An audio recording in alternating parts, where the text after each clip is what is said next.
আমরা প্রায় জীবনে তাৎক্ষণিক ফলাফল চাই। সামনে যে সুযোগটি আসে সেটিকে শেষ সুযোগ মনে করে ঝাঁপিয়ে পড়ি। কিন্তু একজন পরিণত মানুষ, একজন সফল শিক্ষার্থী, একটি জাতি, এমনকি পুরো উম্মাহর জন্য এই মানসিকতা যথেষ্ট নয়। আমাদের শিখতে হবে দীর্ঘমেয়াদে চিন্তা করতে।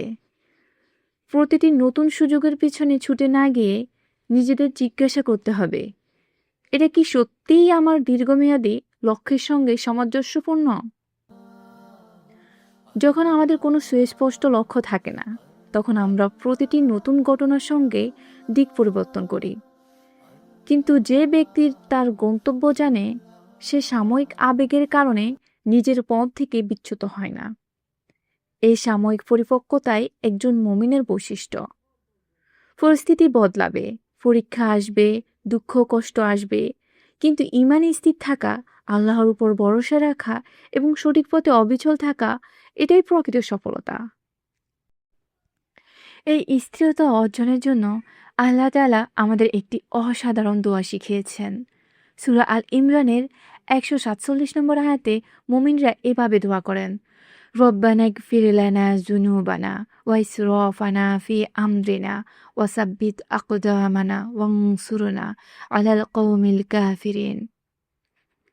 হে আমাদের রব, আমাদের গুনাহ ক্ষমা করে দিন, আমাদের কাজের বাড়াবাড়ি ও ভুল সিদ্ধান্তগুলো ক্ষমা করে দিন, আমাদের পদক্ষেপকে দৃঢ় ও অবিচল রাখুন এবং সত্যকে অস্বীকারীদের বিরুদ্ধে আমাদের সাহায্য করুন।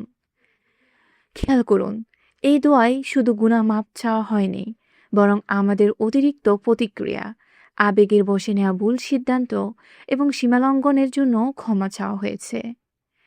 এরপর আল্লাহর কাছে সবচেয়ে গুরুত্বপূর্ণ একটি আবেদন করা হয়েছে, আমাদের পদক্ষেপকে দৃঢ় করে দিন। আজকের পৃথিবীতে অনেক মানুষ হতাশা, দুশ্চিন্তা, অনুপ্রেরণার অভাব কিংবা মানসিক অস্থিরতার মধ্য দিয়ে যাচ্ছে। কখনো মনে হয়, এভাবে আর কতদিন, অথবা আমার দ্বারা আর কিছুই হবে না। কিন্তু মনে রাখুন, এই দোয়াটি এমন মানুষদের জন্য যারা আমাদের চেয়েও কঠিন পরীক্ষার মধ্য দিয়ে এগিয়েছিলেন।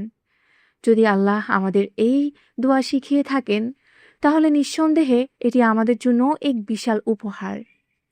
তাই আসুন আমরা সূরা আল ইমরানের 147 নম্বর আয়াতটি মুখস্থ করি, নিয়মিত এই দোয়া পড়ি এবং আল্লাহর কাছে প্রার্থনা করি।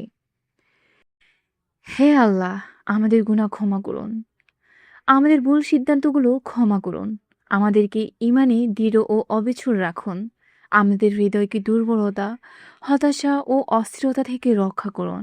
আমাদের এমন একটি উম্মাহ বানিয়ে দেন যারা সব পরিস্থিতিতেই আপনার উপর ভরসা রাখে এবং সত্যের পথে অটল থাকে।